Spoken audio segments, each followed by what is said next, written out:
প্রতিদিন না পারুন, সপ্তাহে একবার হলো এই কোডটি ডায়াল করুন, কারণ আপনার ফোনটি নিরাপদে আছে কিনা, আপনার ফোনের কল লিস্ট নিরাপদে আছে কিনা, আপনার ফোনের এসএমএস নিরাপদে আছে কিনা, আপনার ফোনের সবকিছু নিরাপদে আছে কিনা সেটা দেখার দায়িত্ব আপনার নিজেরই। সবসময় এই কোডটা ডায়াল করার মাধ্যমে আপনি আপনার ফোনকে সচল রাখতে পারবেন। প্রথমে আপনি আপনার ডায়াল প্যাডটি ওপেন করবেন, তারপর *#667# ডায়াল করবেন। এটা ডায়াল করার মাধ্যমে আপনি আপনার ফোন কল ফরওয়ার্ড হচ্ছে কিনা বা আপনার ব্যক্তিগত কোনো তথ্য অন্য জায়গায় পাচার হচ্ছে কিনা আপনি দেখতে পারবেন। দেখেন এখানে call forwarding, voice not forward, data not forward, FX not forwarded, SMS not forwarded, সবকিছু আপনার নট ফরওয়ার্ডেড আসছে। তো ইনশাল্লাহ আপনার এই তথ্যগুলো সঠিক আছে এবং অন্য জায়গায় পাচার হচ্ছে না।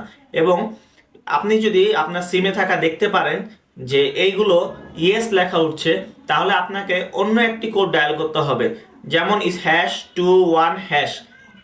এই কোডটি ডায়ালের মাধ্যমে আপনি আপনার অন্য সিমে দেখতে পারবেন যে সিমে ইয়েস লেখা ছিল যে আপনার তথ্যগুলো পাচার হচ্ছে।